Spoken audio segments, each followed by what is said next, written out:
What makes you such a good fighter? I don't know, I'm just curious about it. It's never, it's in my head 24/7. There's nothing else I can think of. I don't think about nothing else. And that's it, I'm just curiously fascinated with it, and I can't stop thinking about it. Everything I do in my life is related to this. I don't do nothing else if it's not got to do with fighting. You know what I mean? And that is why, you know what I mean? To be truly good at something, all you've got to do is show up. Is that not unhealthy? I don't know. Do I look unhealthy? Take a look at this physique. I'm in phenomenal shape, in body and mind.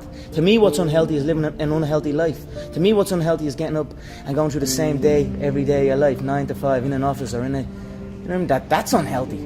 That beats your mind. I don't work. I love what I do, and that's why I'm doing what I love. You know what I mean? That's why it's become a career for me, because I love it. I love what I do. So I don't think it's unhealthy. I feel good in my mind. I mean, it's my life. I'm enjoying the fruits of my hard work. Nobody works harder than me inside the octagon, outside the octagon. I am a workhorse, so I'm going to enjoy the benefits of this life. I'm going to get myself a big mansion in Las Vegas. I'm going to get the soft top cars. I'm going to bring my whole team out. I'm going to spoil them and give them this life. Big steaks that size, we're eating every single night each. We're eating good, we're living good.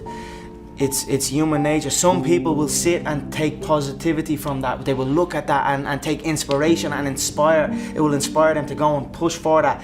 Others will shell up and critique it and be negative towards it. But one thing is for sure, those people will stay where they are. The people who take inspiration from it will rise up and also one day experience that life. So this is human nature. Some go one way, some go the other way. But I am enjoying my money, my hard-earned money that I have dedicated my life to. I was always getting pestered. What are you doing with your life? Are you doing this, doing that? They didn't know what it was. They didn't know what MMA was. They didn't know what none of this. They didn't know I could make a career out of it. As far as they were concerned, my man and dad I'm talking about, as far as they were concerned, I was just getting into a cage and fighting with some other guy. They didn't know nothing about it. No one did, really. But I knew. You know what I mean? I knew. But and then I ended up getting a trade just to keep them quiet. Because I used to have a lot of fights with my dad. What trade did you get? I ended up getting a trade as a plumber.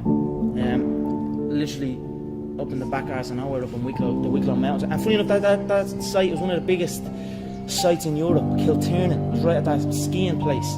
Huge. And now it's just abandoned. Now it's just deserted.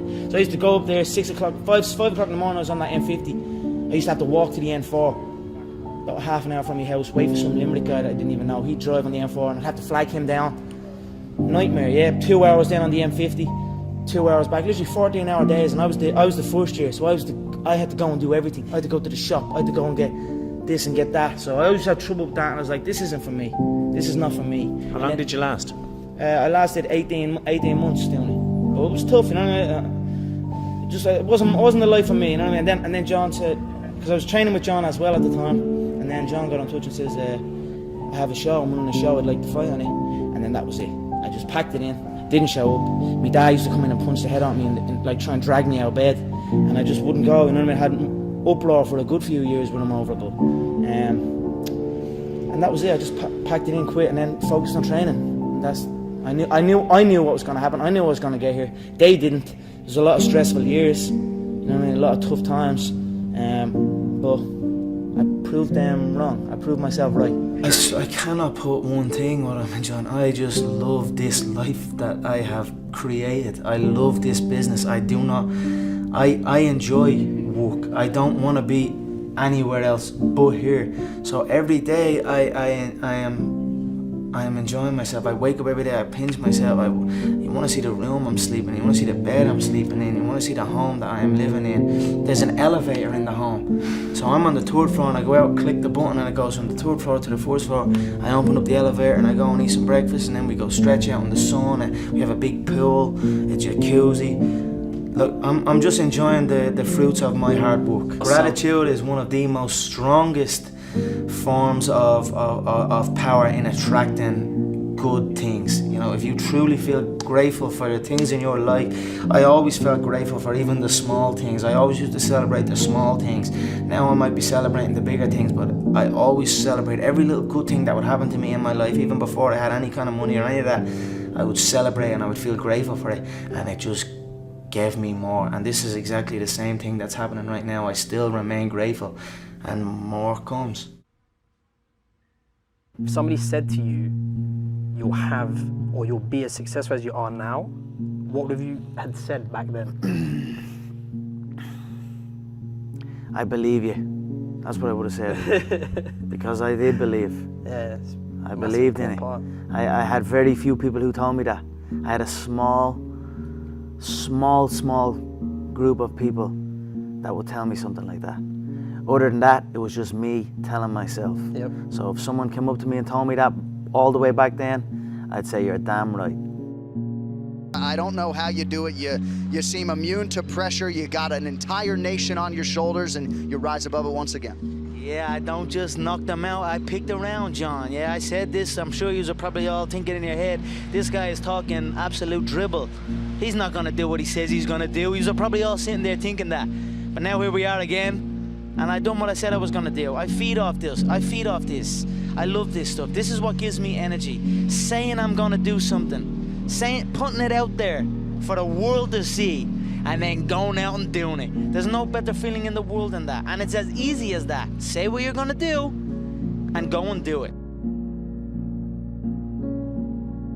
When you're chasing your dream, and when you're working hard, chasing something you love, and completely dedicated, it just happens. You can't really notice it. You know, even still to this day, I'm in an amazing position in my life, but I'm still working like I'm not. I'm still working like I'm not in this position. Absolutely. I'm still working like none of this is even. You know what I mean? Yeah. It's just something I love to do, and I just keep pushing and keep working hard. I can't pinpoint an exact moment for you, but Yep. If anything, I always felt like it was happening way back then, and now it is happening. But now I almost feel like it's not happening. You know what I mean? And I want to push to something else. Absolutely. I'm always striving to push forward. So. You know, hard work pays. I put in a hell of a lot of work all throughout this build-up in the fight. I pumped out more content than anybody, more content than Fox, more content than ESPN, more content than BT Sport, more content than everybody on the Mag Live on my own channels. You know what I mean? I'm a workhorse from all angles, not just in the gym, but I'm building this media empire now myself, and we pumped out the content. I'm very proud of how it went. We consistently, daily movies I was releasing, you know, from like a month ago, every single day. You know what I mean? Nobody's doing that. So I'm very proud of it, and I'm very, like, the work pays, hard work pays, and I put in the work, and that's why I'm sitting at the top. I put it all on the line. I show up, I perform, and I get the results from that. So when I was a kid, I used to always visualize stadiums, and like, even when I was playing football, I'd kick the ball against the wall, and I'd pretend I scored a goal, and I'd run off, and I'd be raising my hand and visualizing a arena full of fans. You know, that was something I'd done as a kid out on my own. I like just running around kicking the ball. So I always had these visions of something, but I just didn't know what it was. And then I suppose when I came to these events, and I started training MMA, and then came to an event, I was like, okay, this is it. This is what I'm gonna do. I've been listening to laughter all my career. Yeah. I've been listening to them laugh my whole career. They've been laughing. What, an Irishman win a Cage Warriors world title? Hell no. You serious? An Irishman? An Irishman win a fight in the UFC? Hell no. Laughs all around. Okay, you gotta win. Now he wants to win a world title? Hell no, he's all talk, he's all hype, he's a joke. Laughter all around at the Joker. Then the Joker goes and wins the world title. Now he wants to win a second world title. More laughter. Listen, I don't know, maybe the sound of laughter and the sound of doubt motivates me. So I'm enjoying that. I seek that. I don't feel no doubt or I don't feel that going and fighting any of these other UFC bums right now. They need to rise up. Right now they're down there. I've got this situation where people are truly doubting me, like they doubted me at the very, very beginning. And that's motivating for me. That's what's gonna drive me to the gym when I need to go to the gym.